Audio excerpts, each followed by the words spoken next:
Ao mesmo tempo que a célebre seleção brasileira de 82 era despachada pela seleção italiana lá na Copa do Mundo, e também que as tropas argentinas entravam em guerra contra a Inglaterra para retomar o seu território nas Ilhas Malvinas. E aqui no Brasil nasciam as famosas bandas de rock Legião Urbana, Titãs e Capital Inicial. Foi que um pesquisador francês revelaria ao mundo a descoberta que revolucionaria o tratamento da impotência sexual. E foi assim então que o Sr. Ronald Virag, em 1982, demonstrou que a injeção de papaverina no pênis induziria a uma ereção rígida e duradoura. A partir daí, diversos outros pesquisadores passaram a testar substâncias com esta finalidade. Então, em 1985, o Sr. Zorgniotti propôs a mistura de papaverina com a fentolamina. E logo no ano seguinte viralizou o uso da prostaglandina E1, também conhecida como alprostadil. Lembrando que tudo isso aconteceu em uma época em que não havia um remédio eficiente para o tratamento da impotência. E mesmo nos dias atuais, as injeções no pênis descobertas lá pelo Sr. Virag ainda têm a sua utilidade. E é sobre isso que iremos falar aqui hoje. Você aprenderá como aplicar, saberá para quem está indicado, quais são os remédios utilizados com esta finalidade. Acompanhe aí!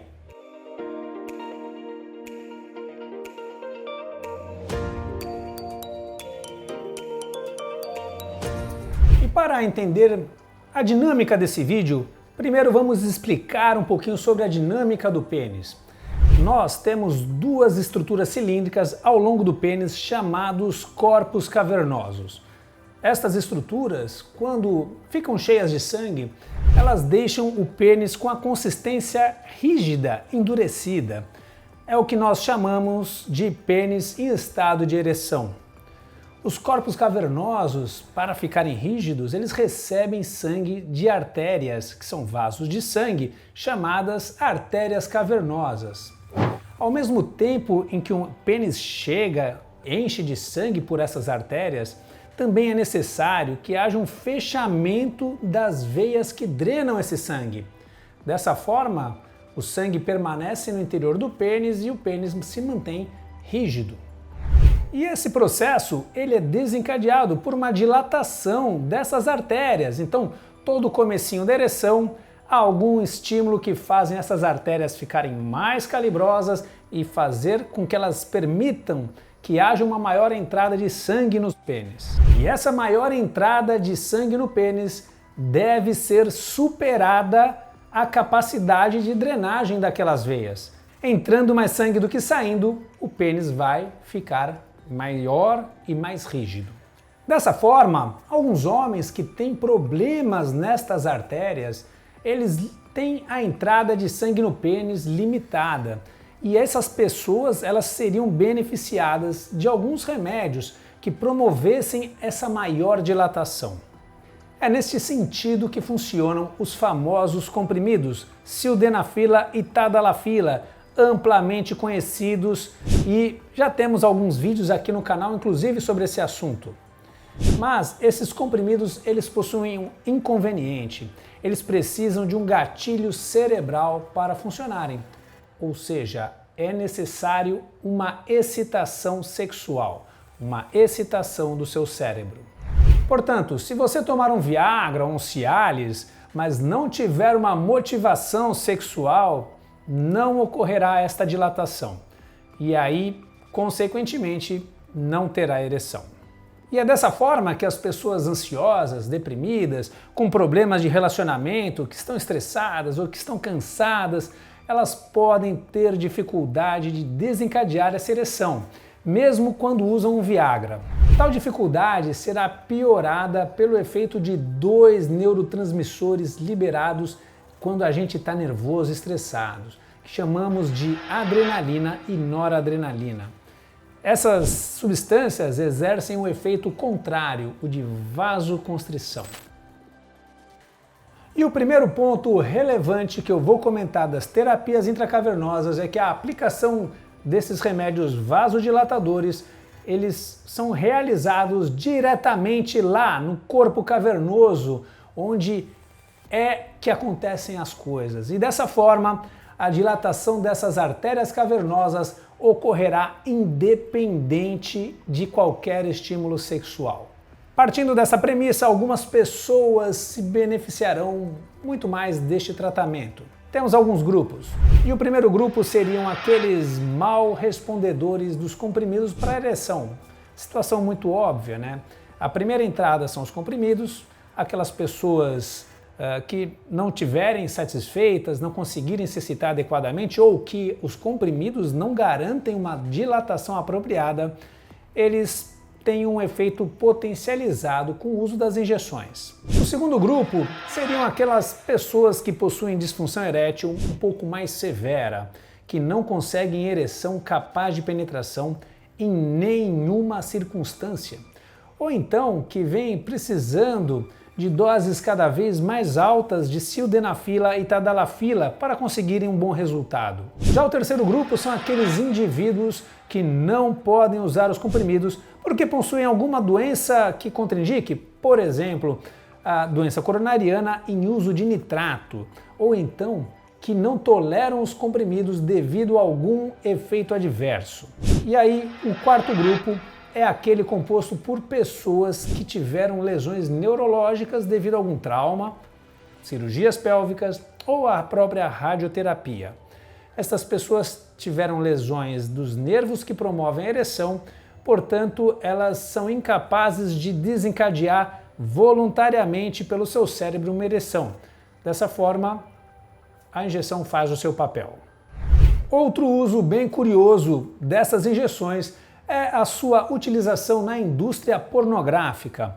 Os atores precisam manter a ereção enquanto estão encenando diante de diversas pessoas. Imaginem só, câmera, diretor, atriz, pessoal da luz. Puxa, te garanto, é muito difícil manter esse amigo de pé até o final da gravação. A injeção intracavernosa também é útil quando é necessária a avaliação médica do seu pênis em estado de ereção. Alguns exemplos são a realização do exame Doppler peniano, onde a gente vê o fluxo sanguíneo daquelas artérias que a gente acabou de falar, ou então aquelas pessoas que têm tortuosidades ou deformidades no pênis, e aí o médico provoca uma ereção com essas injeções e avalia exatamente qual é o grau dessa deformidade para até planejar um tratamento. Fiz um vídeo bem interessante sobre o Doppler peniano e também sobre as curvaturas do pênis. Clique aqui no card ou então na descrição aqui do vídeo que eu vou deixar o link desses vídeos para vocês assistirem.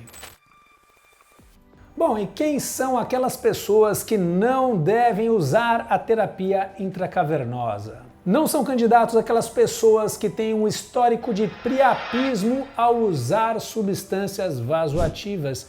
E o que é priapismo, doutor Heleno? Para quem não sabe, priapismo são ereções dolorosas que duram mais de 3 horas, involuntárias e que, se não forem corrigidas, levam a danos irreversíveis no seu pênis. Quem não estiver preparado para lidar com uma situação dessa não deve usar as drogas intracavernosas. Outras pessoas que não são beneficiadas deste tratamento são aquelas que já possuem muita fibrose no pênis, que seria uma espécie de cicatriz mais interna, causada por sequela de traumas, por sequência de priapismos prolongados ou mesmo cirurgias extensas no pênis, ou então aquelas pessoas que têm doença de Peyronie em estágios mais graves.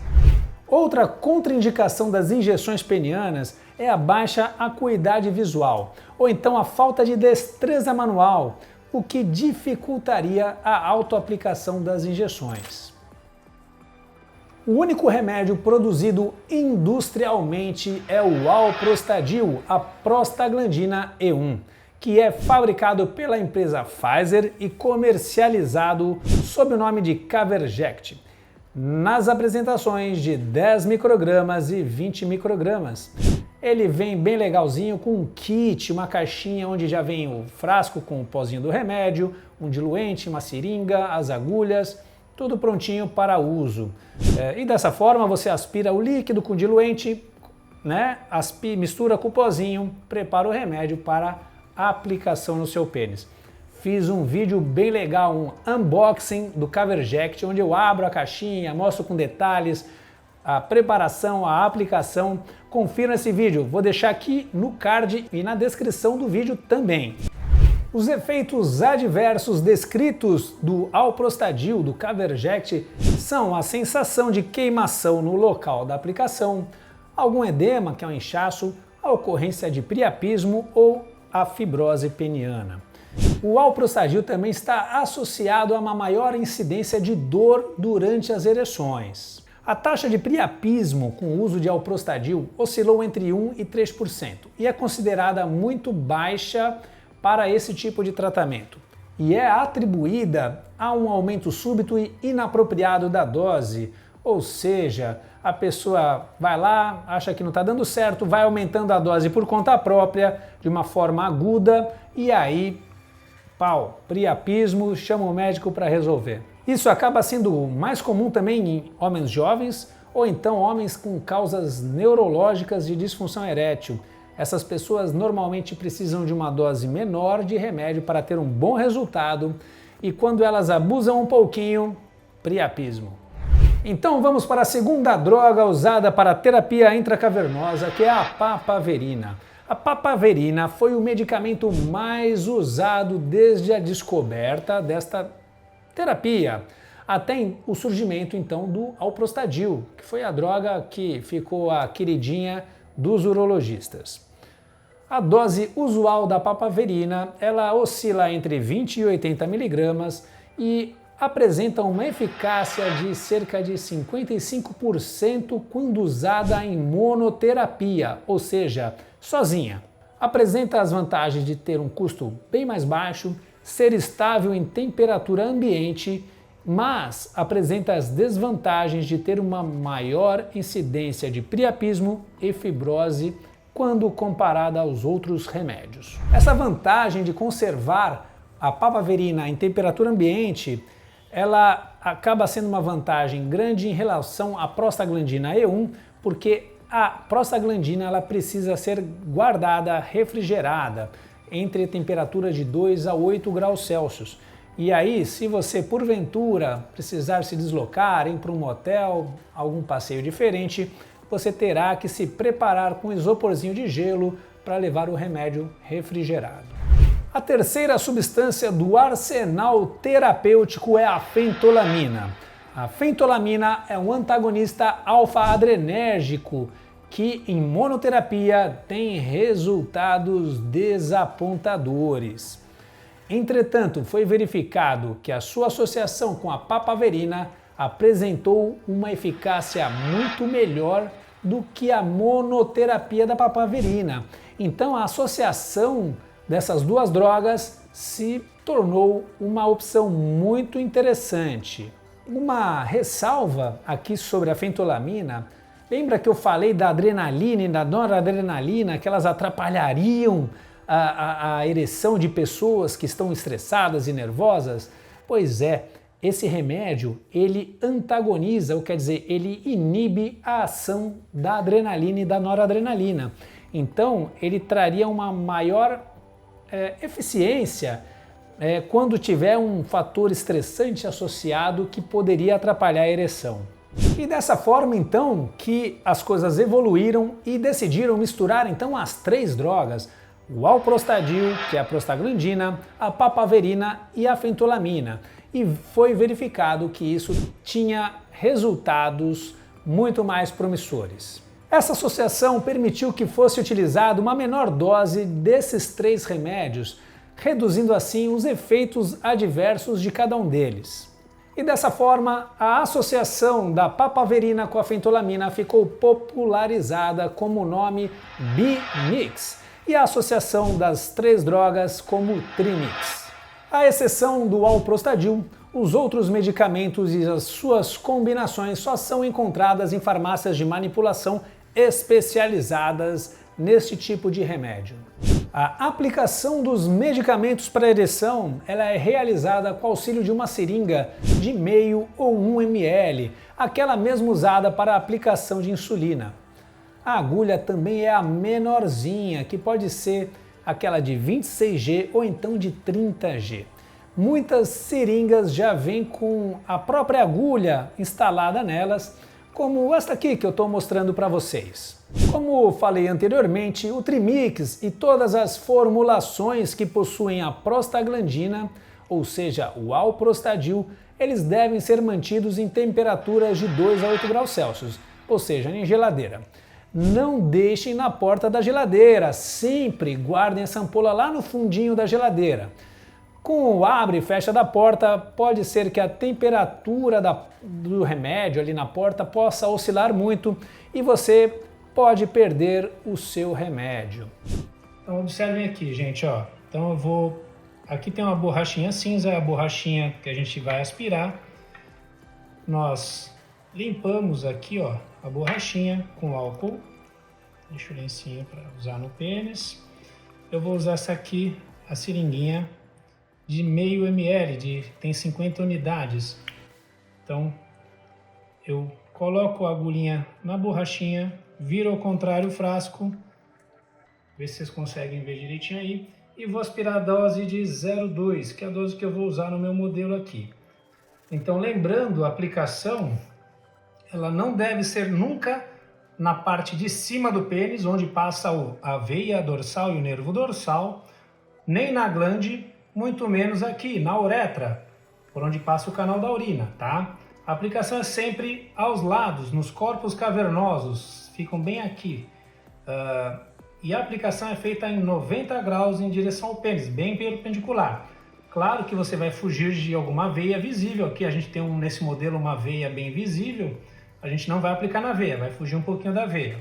Então, pego o lencinho umedecido, passo aqui na pele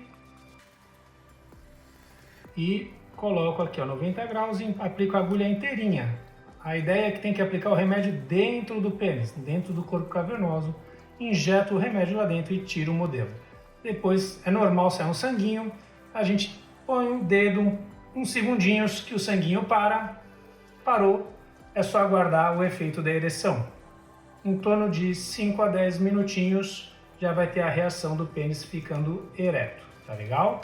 Os ajustes na dose serão sempre discretos e progressivos, usando a menor dose para obter um resultado excelente. O que seria um resultado excelente? Uma ereção que dure em torno de 45 a 60 minutos, capaz de você e sua parceira se divertirem à vontade. Lembrando que esse ajuste de dose é feito pelo seu urologista, sempre monitorando todos os efeitos adversos que devem ser relatados nas consultas. Caso apresente a situação de priapismo, você deverá procurar imediatamente o serviço de saúde contactando o seu médico. Uma situação muito comum e perguntada: qual a frequência de utilização desses remédios? Pode usar quantas vezes quiser? É indicado, na maioria das pessoas, que seja utilizado no máximo uma vez ao dia, mas preferencialmente 3 vezes por semana. Se você está tendo uma necessidade muito intensa de aplicações de drogas intracavernosas, talvez seja caso de discutir com o seu médico a troca do tratamento para o implante da prótese peniana, que já promove um resultado mais definitivo e faz com que você tenha ereções permanentes a hora que você desejar. Espero que vocês tenham gostado desse vídeo. Deixem aqui os seus comentários, suas dúvidas e assistam o programa Dr. Heleno Responde todos os domingos. Um abraço, até o próximo vídeo.